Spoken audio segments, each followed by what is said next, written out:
Welcome. Those who have been here before, welcome back. And those who have not, I think you're going to find a very interesting program today.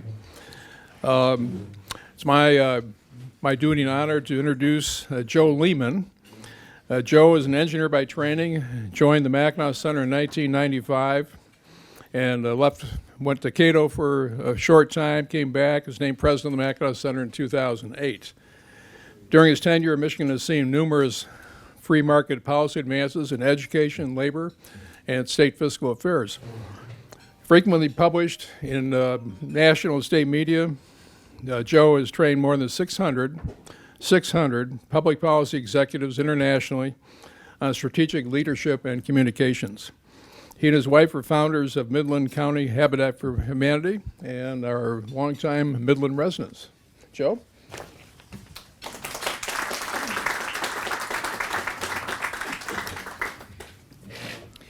Thank you very much, Rod.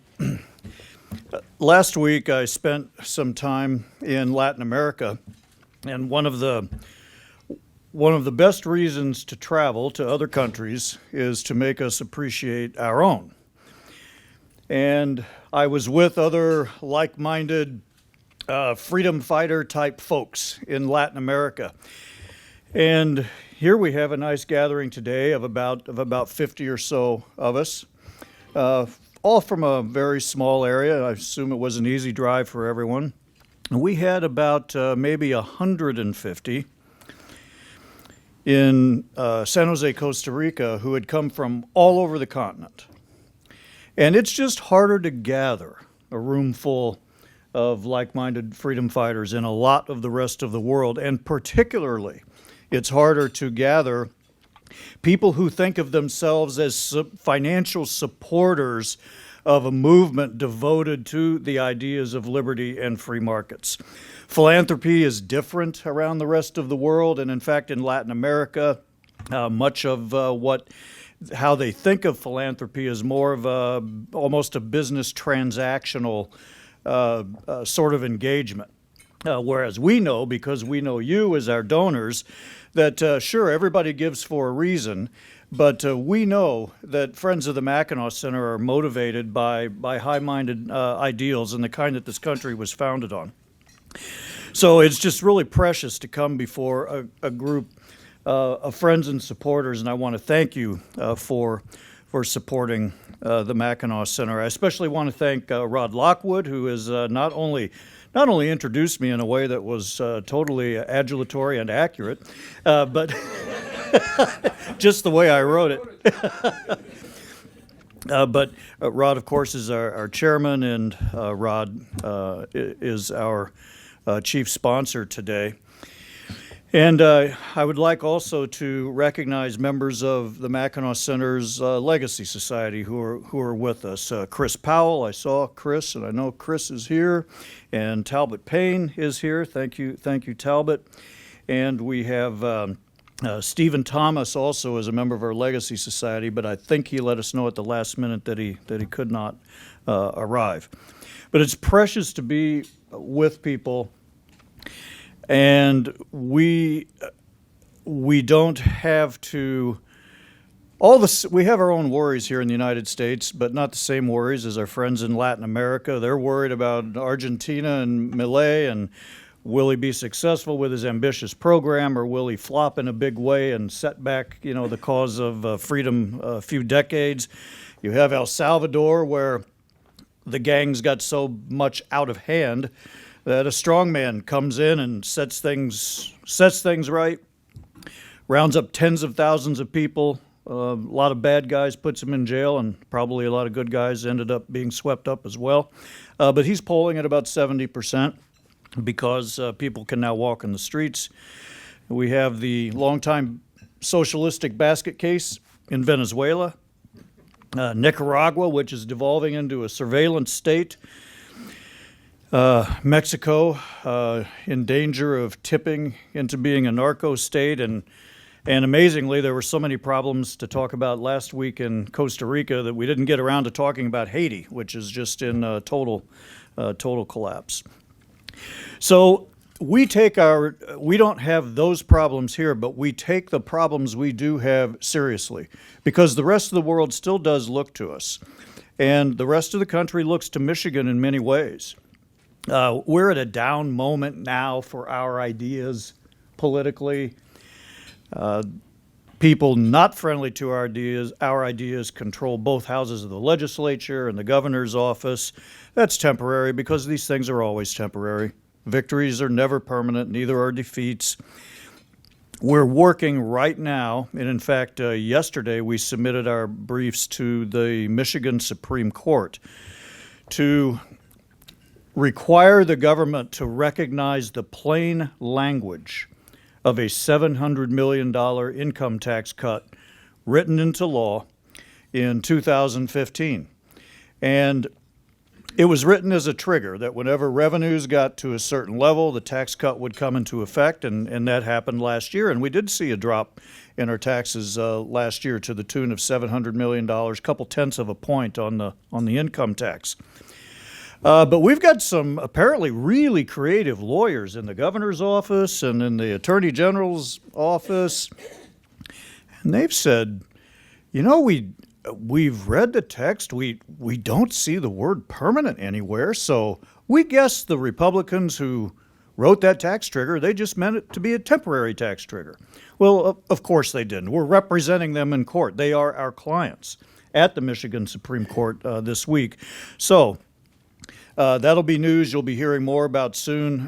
We're optimistic that the court realized the importance of it because they ordered the lower courts to hear all of their business on an expedited schedule, and so the briefs were due yesterday. And also, I call your attention to a piece of work that my colleague Jason Hayes just completed along with Dr. Tim Nash of Northwood University. And it's a study called Grading the Grid. By that we mean Michigan's power grid. What are we setting up for ourselves for with the shift to different forms of energy generation? My colleague Jason would say that wind and solar are pretty cool. But the fact that they have to be mandated and subsidized ought to tell you something. And so Jason and Dr. Nash have graded all the different forms of all the different sources of energy: coal, natural gas, nuclear, wind, solar, and so on. And do we have copies of that study on our publications table? It just came out this week, so it may be available only online. So, but that's a neat study that boils down those energy sources to letter grades. And if you want to know who got an A, what form of energy do you think gets an A? Nuclear. It's natural gas. Yeah, nuclear is right up there, but it's expensive to build. So we're fiscally minded at Mackinac. If it's too expensive to build, we got to knock it down a little bit. Lastly, I want to call your attention to Opportunity Michigan. Opportunity Michigan is a way for everybody in the state who cares about good policy to find a way to get involved that goes beyond just, say, writing a check to the Mackinac Center. As great as that is, we realize that not everybody's always in a position to do that. The Mackinac Center is not about politics, but all of our policy ideas do have to go through a political process.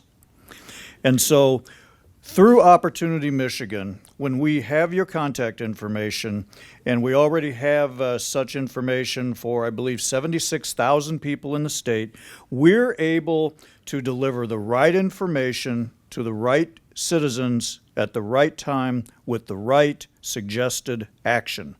Whether that action is to let your lawmaker know what you think about a certain bill, whether that action is to write a letter, whether that action is to show your support of a certain speaker, and on and on. So please check out Opportunity Michigan, also at our publications table. The next opportunity to really improve the chances for Michigan's ideas for Mackinac Center ideas in the legislature is the November elections, which is when the House of Representatives will turn over. And so, although we're not directly involved in those politics, we hope that Mackinac Center supporters are as active as they can be as citizens in a political environment. I would like you now to meet my longtime colleague, Mike Van Beek, Director of Research of the Mackinac Center. Thank you very much.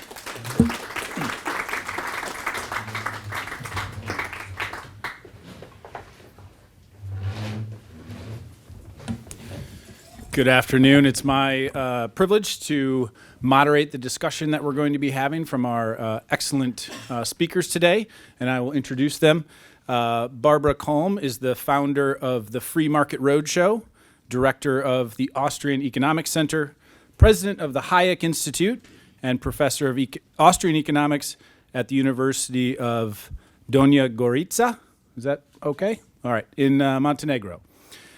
She serves on several supervisory boards in the insurance and financial industries. She heads the world's first United for Smart Sustainable Cities national hub in Austria, and was appointed vice chair of the ITU focus group on environmental efficiency for artificial intelligence and other emerging technologies. So Barbara, welcome. Joining Barbara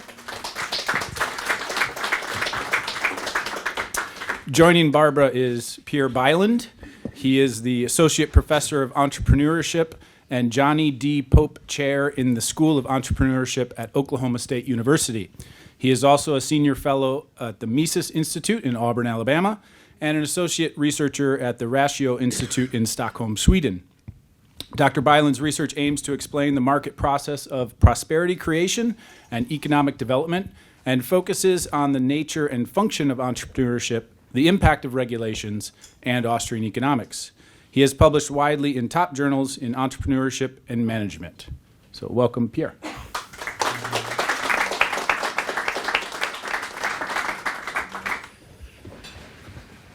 So the topic for today is innovation and regulation. What can we learn from Europe and around the world? And we're very pleased to have these experts with us who can provide a perspective that maybe is not as easy to get a hold of here in the United States. So with that, I want to start off with a really broad question and let you guys take us to the important material. We know that in Europe, economic growth has slowed considerably, and I wanted to get your thoughts on some of the explanations for that, and what are some of the lessons maybe that the United States could learn from the experience in Europe so far. Well, thank you very much, President Lockwood. Thank you very much for hosting us today. President Lehman, thank you. And by the way, I was one of the 600 that had been trained a long time ago. And as you can see, you end up as a vice president of the Austrian Central Bank, or you end up running free market roadshows as well. So this is obviously great work that the Mackinac Center has done over the years. But coming back to the question of Europe, here I have something. Last week was the 80th anniversary of Friedrich von Hayek's Road to Serfdom's publication. And what Hayek back then wrote is more true than ever, especially in Europe. I mean, we are not only on the way to serfdom, we are already in serfdom, or suppressed by, I would say, Brussels, by the European Commission, by central planners. And I've been in politics way too long, so I take the liberty of bashing politicians as well. So those who are here, please don't take it personal. It's only for the Europeans. And to be honest, there is a parallel universe in Brussels that has been created and that lives off regulation, regulation, regulation. The term freedom, whether it's economic freedom or individual freedom, has ceased to exist. People don't understand, don't get it anymore. And even though my home country, Austria, we have the second largest city, has a mayor from the Communist Party of Austria. Can you imagine that? And this is the truth that we have here in Europe. And then let me come to numbers. 0.3, 0.5 is the forecast for economic growth in average in Europe. And, you know, this is not growth. This is zero. This is nothing.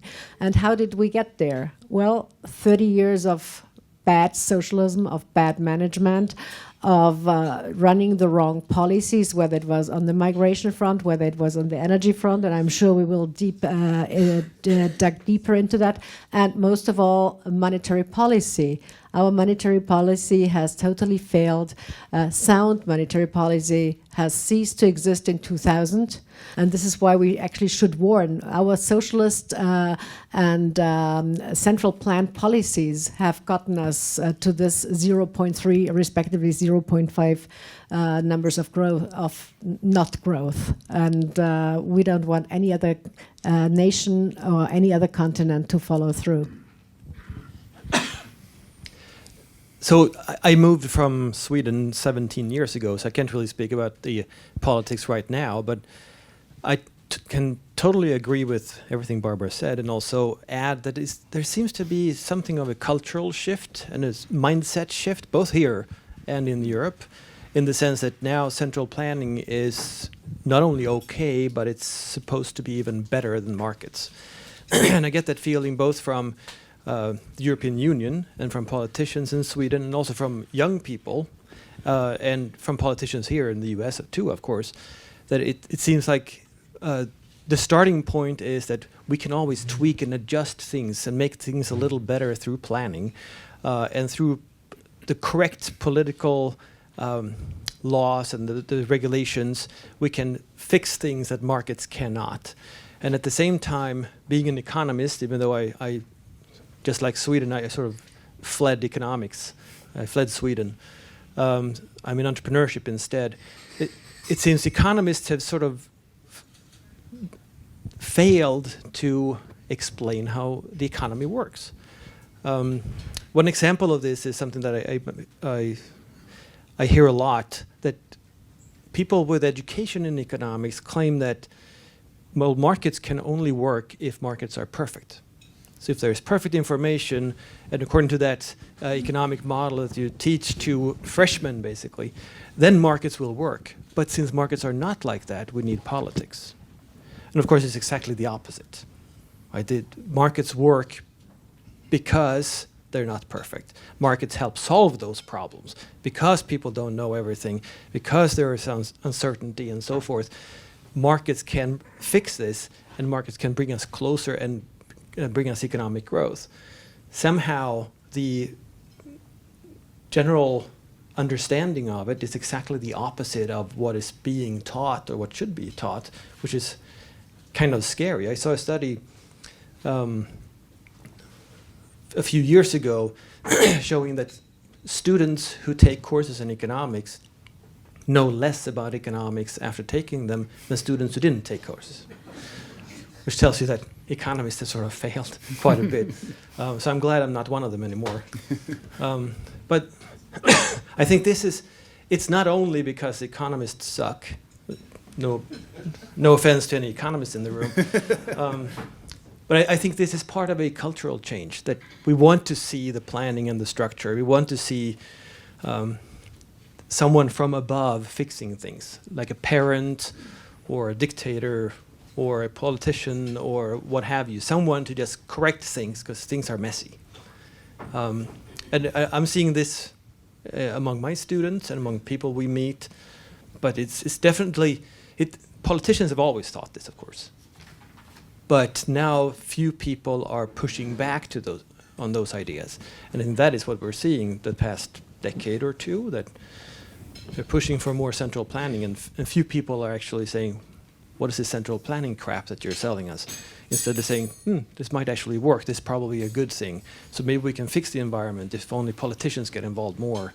Or maybe we can fix the economy if only politicians get involved more, because auto manufacturers don't really want to sell their cars or whatever it might be. Thank you for that. Let's start with energy and talk a little bit about that. I know there's many reasons to be concerned about the future of energy policy in the United States, and in Michigan in particular. We've just launched this mission to save the planet, and the Whitmer administration is trying to get us to 100% renewable energy by 2040, long after she's out of office. But that's the idea. My understanding is Europe has kind of been maybe further along that path than the United States generally. So do you have some lessons for us from Europe? Plenty of what you must not do. Okay. So coming from a country with mountains and a lot of water, we love our hydropower plants. If we had not had that many green politicians, we would fully be independent with our energy supply, but the Greens prohibited the construction of more hydropower plants, which don't destroy the environment and which are totally safe and solid. But we had to import a lot of gas from Russia. As you all know, this doesn't work anymore, or it should not work anymore, and we prohibited for doing so. We would have to find alternatives.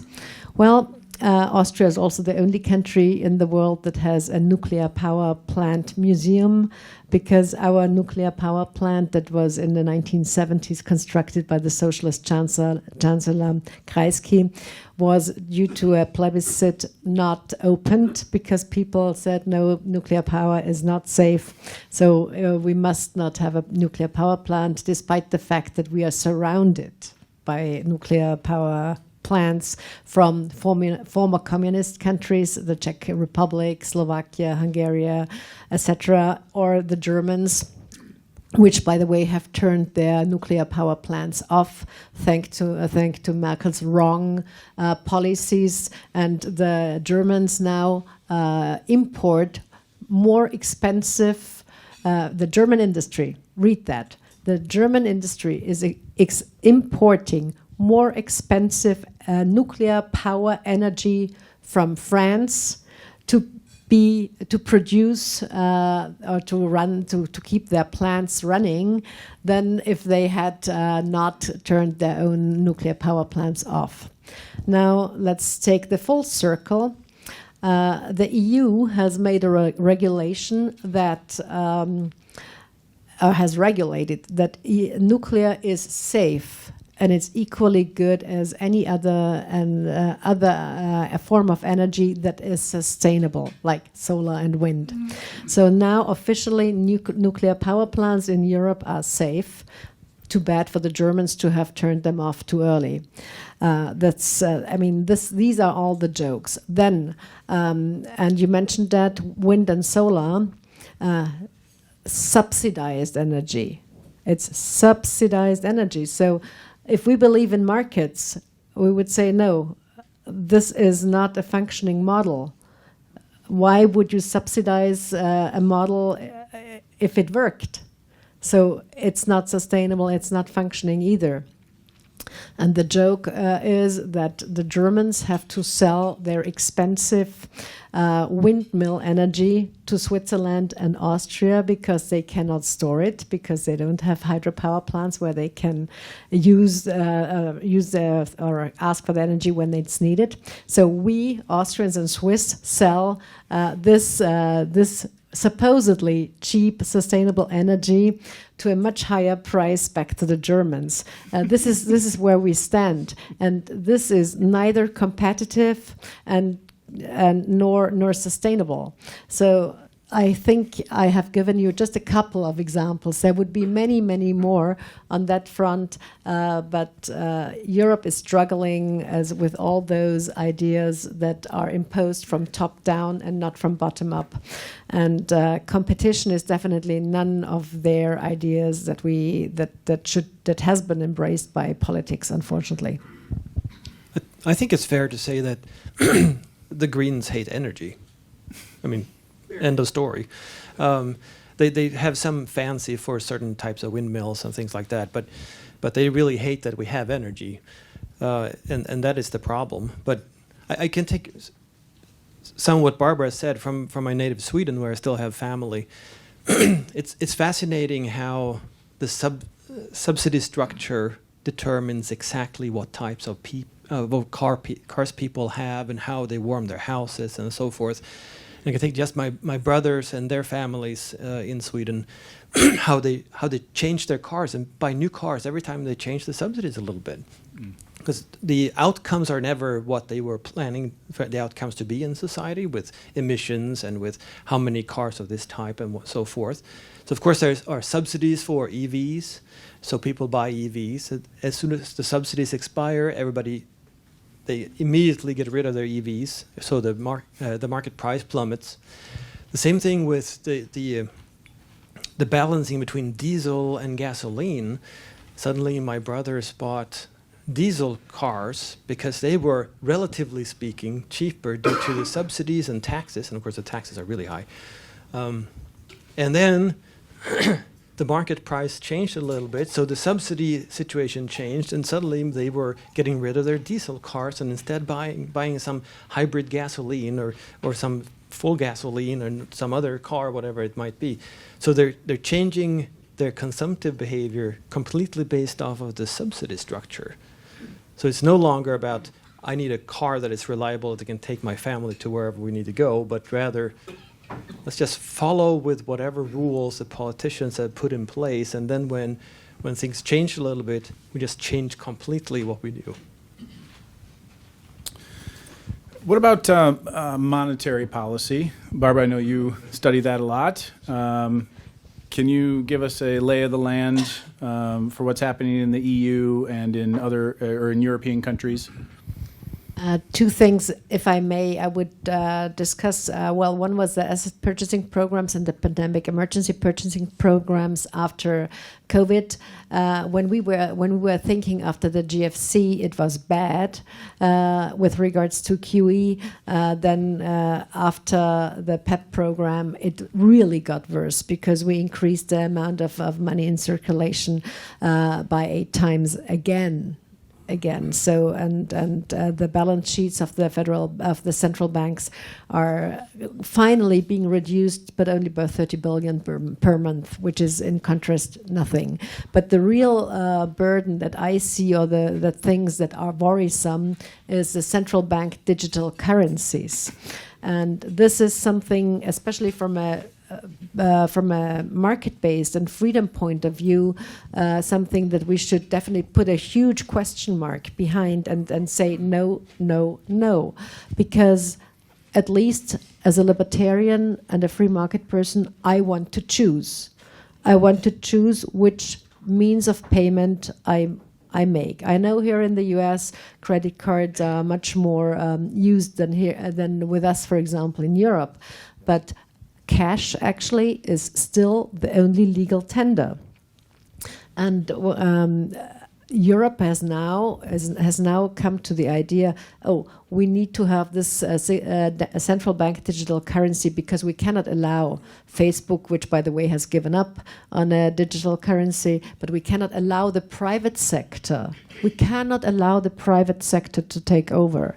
This is a no-go, definitely not. And for our independence, for our strategic independence in Europe, we definitely need to have CBDCs. I mean, there is no reason. We're pretty well off with SWIFT and the American support on the transaction systems and American credit cards so far. All of a sudden, this is a no-go for us. So we need to have the CBDCs. There is no one single reason, at least I could not find one, why we should use it.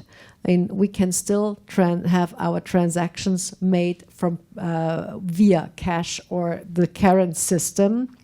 Plus, there is many private solutions out there that could do the job of a digital currency if they wanted and if the European Union had allowed to, but they didn't allow them. They abolished them as well.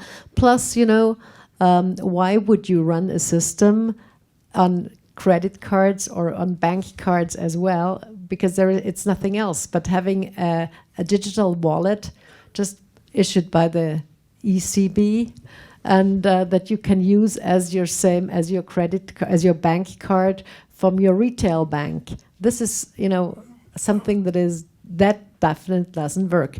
The only country in the world so far that is using CBDCs is China, with 8 provinces where they test the digital yuan and where it works. But this is a different system, and I don't think we have to discuss this system. The Japanese central bank, who were talking with Ueda a couple of months ago, they have it ready to go, but they will not use it. The Bank of England is not using it either. The Fed has it more or less in the drawer. The Swedish Reichsbank has it. They have researched most advanced from the European central banks, but they have put it on the hold so far. It's only the ECB, it's Madame Lagarde, who literally wants to do that by 2027. And there is no added value, no benefit for the consumer, but actually it's harming our freedom of choice, and it's harming our privacy, and it's definitely a huge question mark, because what would retail banks, they would have to reinvent a new model for themselves as well. So why would the ECB and the European Commission, because they are in one boat on that case, why would they actually challenge our banking system?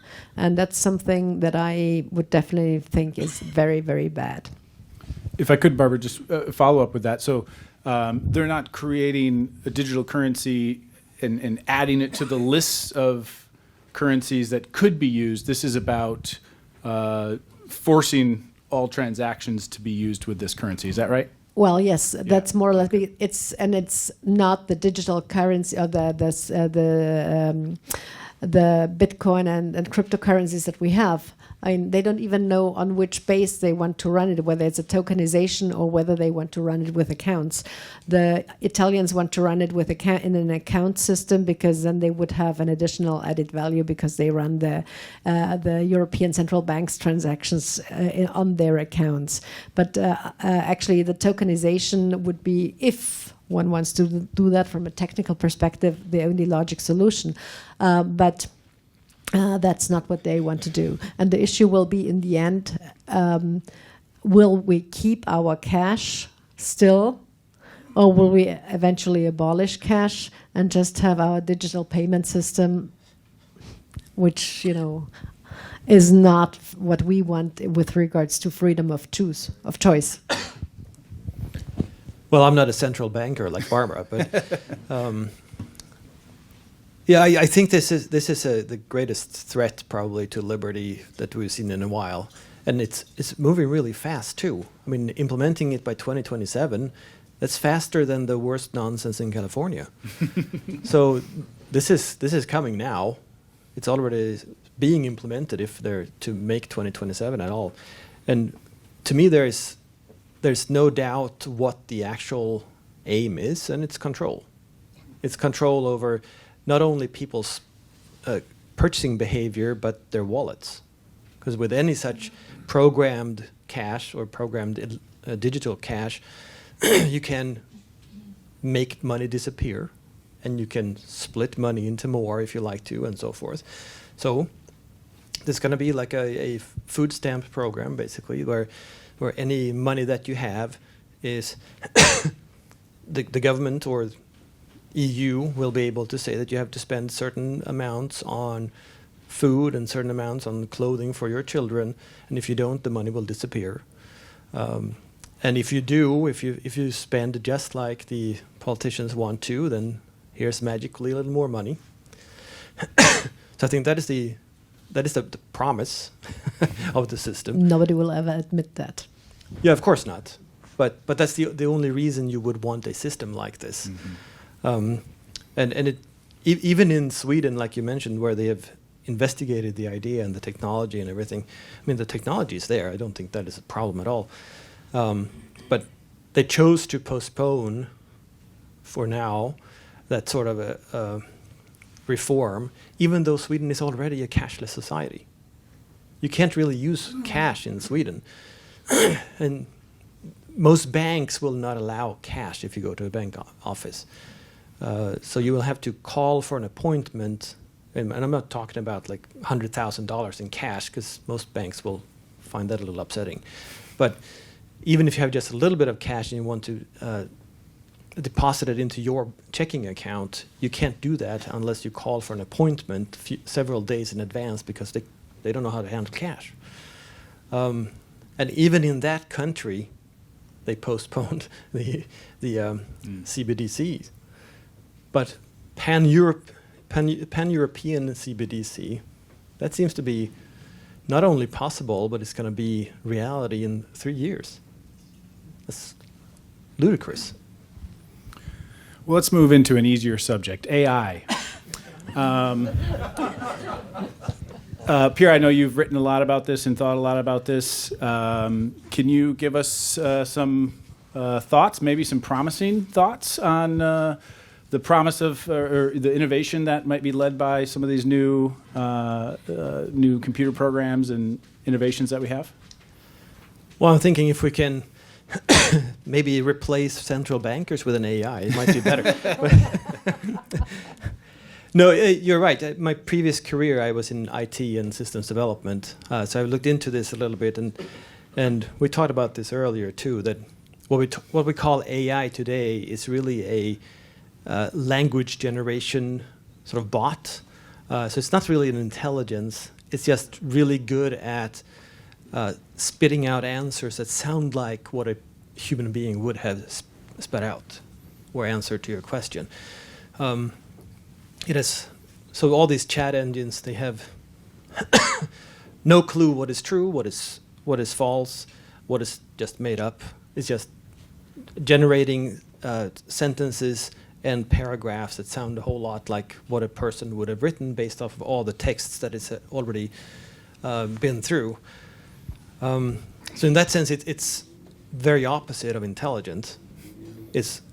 It's just repeating the structures of language from before, and if you ask it the specific question, it's going to say, oh, to this sort of question, a human would be likely to answer something like this. But if you ask it a fact question, it will still generate a fact using those same probabilistic rules of how a human would respond, which makes it very scary when people treat these AI as a source of knowledge and a source of information. So I mean, in my profession, when students are now assigned the task of writing a paper, of course, they don't write the paper, they write a command to ChatGPT. Write a paper on this, and then they submit the paper. They have no idea of whether what the AI is actually generating is true. And they definitely don't have the patience or the energy to look through what it spit out either. So they just submit whatever it was. The real problem with AI here is really that issue with fact, that it has no clue. At least a search engine will give you a fact and will find an answer to the question. It will not present a little story as a human would present a story, regardless of what the content actually is. So in terms of misinformation and disinformation, AI is the generation of that, and nothing else really. So that is the greatest threat, I think, from AI the way it looks today, that we can't trust anything that it says, and how a company like Microsoft could quickly get on the train and implement ChatGPT as part of their Bing search engine. The whole point of a search engine is to get an answer, and now you get a nice little story about an answer. But how they could mix the answer provision with the story narrative that doesn't give a damn about fact or truth, I don't know how they dared. But it works really well if you take one of these engines and you train it on a very, very limited amount of data, so say on economics books, and then you can ask it questions, but tell me about do demand curves look like and what do they mean?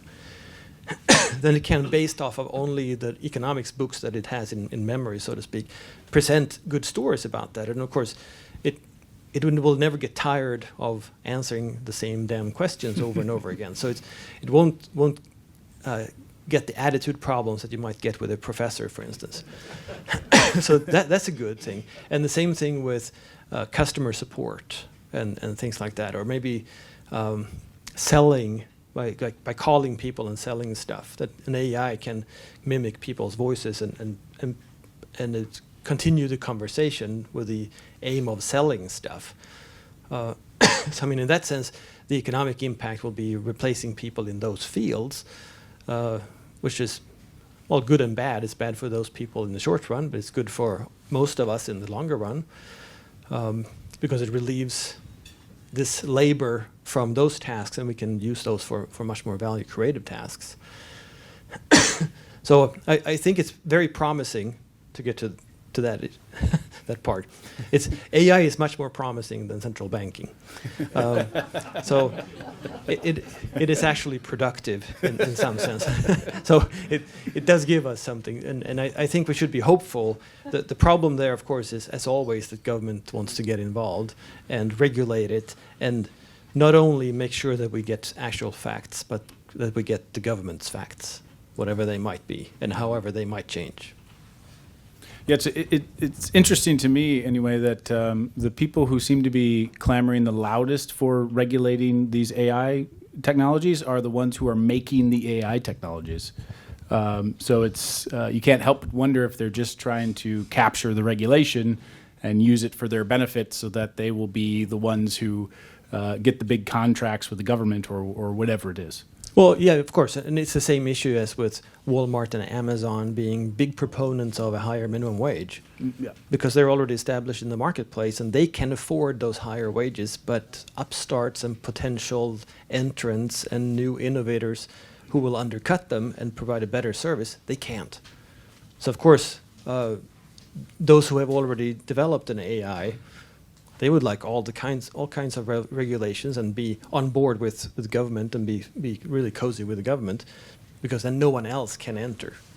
No one who invents a better AI, a cheaper AI, a faster AI, maybe an AI that can produce the truth, will not stand a chance. Yeah. When it comes to trying to grow the economy more in the United States, and especially here in Michigan, it seems like the agreed upon plan by politicians is to hand-pick a few companies and give them massive subsidies. In Michigan, last year, we handed out $5.6 billion in subsidies to a handful of companies.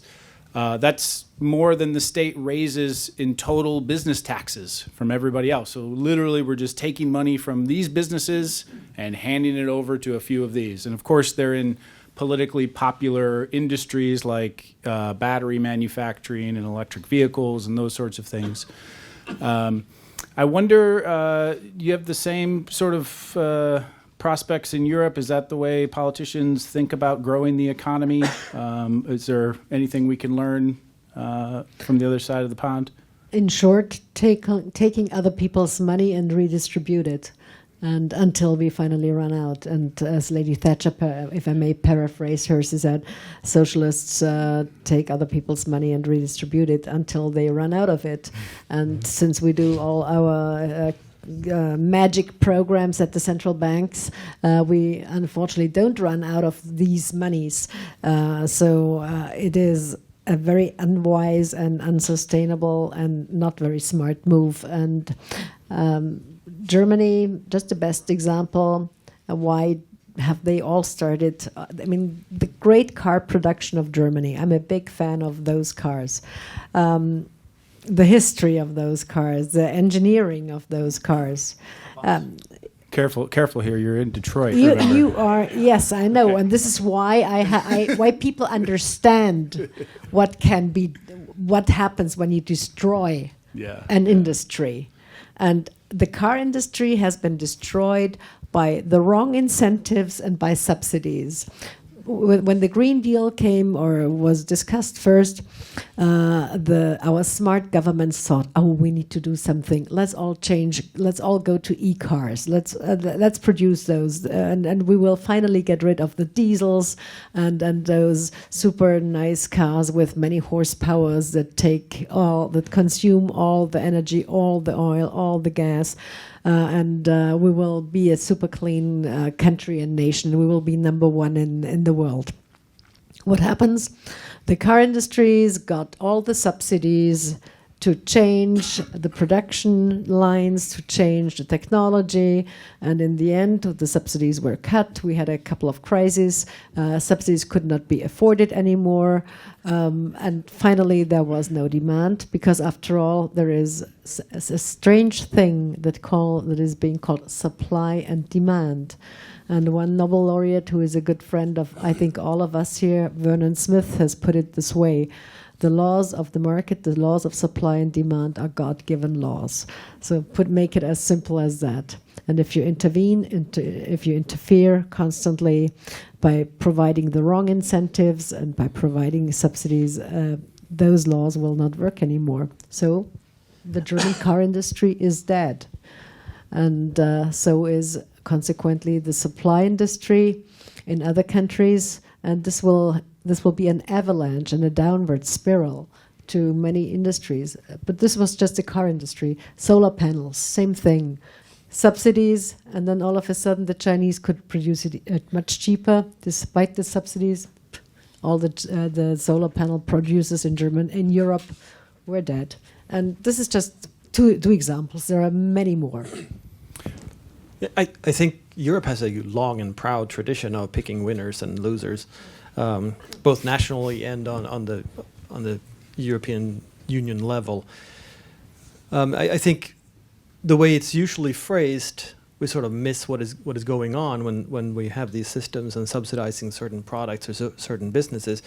Because in a market setting, who decides what type of production is good or bad? Well, it's the consumer. The consumer is always king. And any entrepreneur or producer will produce things, and then the consumer will choose yay or nay, and that's it. That's the uncertainty that any business will have to bear.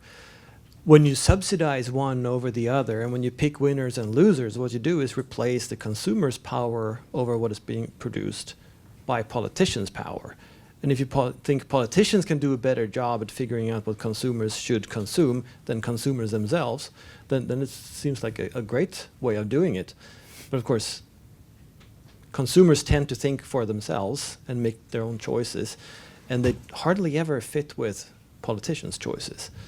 So of course, that means that we get poorer right away.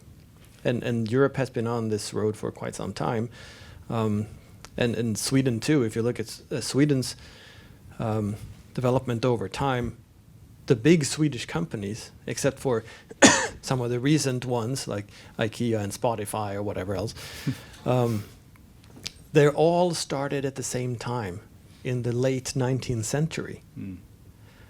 And then after that, there was basically nothing because they were propped up by the government for decades and decades and decades, and whatever upstart in those industries were immediately taken out by the labor unions, by the government, by the tax system, by whatever, so that these big giants could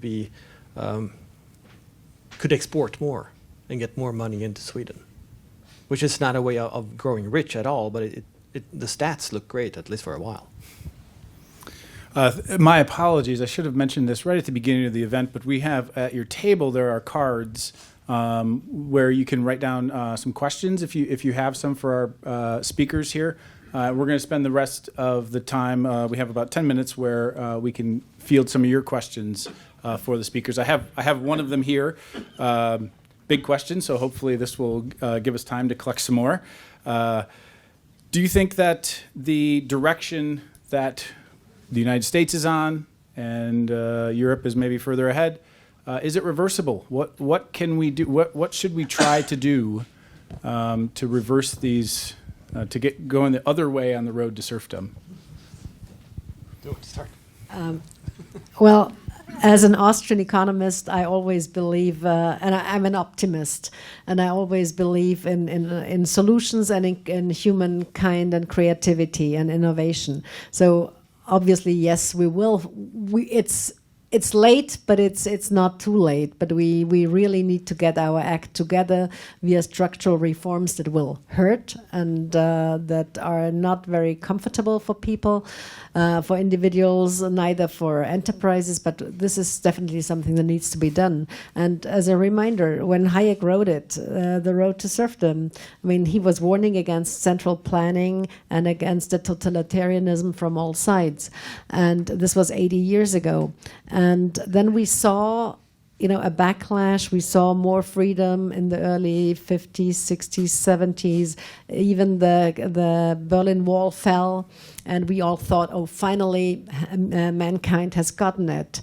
But now, 30 years later, the Soviet regime is kind of coming back, and communism is coming back. So it's probably always like the boom and bust cycles. We probably will see this with regards to our freedom. But I think it's definitely worth fighting for it and never give in. And if we don't stand up and say, hey, this is the most important good that we have that needs to be defended, then we are lost. But I think, as I hope that here the people in this room understand that and do everything to fight for those values. My answer would be, nah, let it burn. No, I'm kidding. I totally agree with that. I'm an optimist as well. And I think the politicians will not start to roll back things and provide us with freedoms that they have already taken unless they really, really have to. So one example of this is Sweden in 1992, when Sweden imploded completely and ran out of all types of money and resources, and all the parties, except maybe the communists, but all the other parties got together and said, let's cut back on the welfare state, let's cut taxes, let's balance the budget, let's pay back the national debt, and so forth. And they did for some 20 years, both left of center and right of center governments. But they did this only because they couldn't afford to do anything else. So it was a matter of their own survival that they actually rolled back the welfare state. I think the greater promise is entrepreneurship and people starting businesses and providing us with other solutions. And a favorite example of myself and many others is Uber. The taxi business was highly regulated and didn't change at all, didn't see any innovation whatsoever. You might all recall the taxi cars were hard to get, they were dirty, drivers were rude. I'm exaggerating a little bit, but that was basically the case. And Uber entered not by starting another taxi company and saying, hey, instead of a call center, we have an app. No, because that would be playing the same game in the same regulated marketplace. Instead, what they said was, we don't have any cars, we don't have any drivers, we don't have anything. This is just an app to match riders and the drivers. We don't do anything else. We just provide them with the means to find each other. So this is not a taxi company. We're not going to be regulated like a taxi company. We're going to do things in a completely different way because we're a different type of service, which of course freaked out a lot of taxi companies and politicians. And now the taxi companies asked for deregulation. They were protected by the regulation until Uber launched this service that was outside of the regulatory scope, and they were undercutting them because of it. So I think with the great promise is in more Uberification, to use a fancy term from yesteryear, but more businesses and entrepreneurs doing that sort of thing, figuring out new ways of doing things and sidestepping regulations and thereby forcing deregulation. Yes, and if I remember correctly, Uber didn't go and ask for permission to start operating. They just went. And then later, people said, "Hey, what is you're competing with the taxi cabs? We better do something about this." And actually, in Michigan, it played out exactly as you said. We out of figuring out how to try to regulate Uber, what we got were much better taxi cab regulations that got rid of all the crony capitalism that happens in those regulations. And now we have a statewide system where basically if you want to start driving a taxi cab, you can submit an application to the state, and within weeks you're off and running. Before you had to go before a city council and beg and plead for a medallion or something. So it has led to significant improvements here.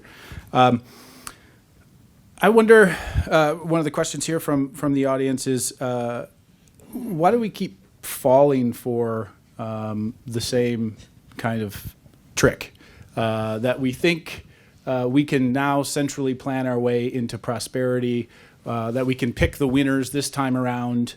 I mean, we've been here before, right? We decided it didn't work. Why are we right back here? Because people don't listen to Hayek and the other authors. We just have to reinvent the wheel all the time, and the competition is a discovery process.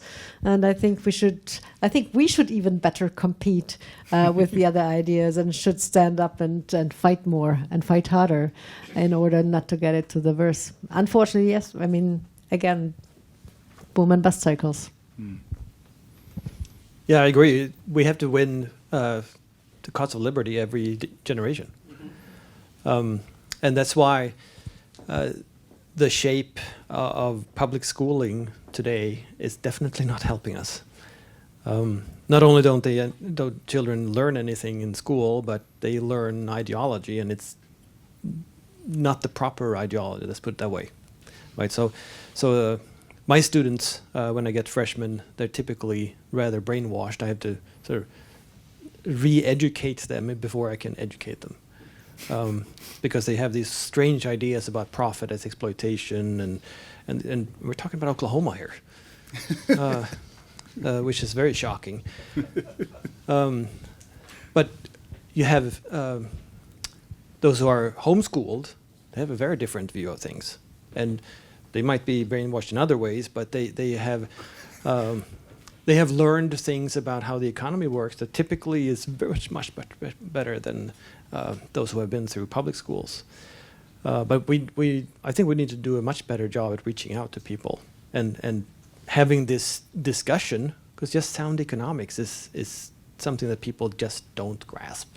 Instead, we get some complete nonsense like MMT, modern monetary theory, which is basically any child before any education saying, "I want more," and then why don't we just get more money? I mean, that's basically the theory.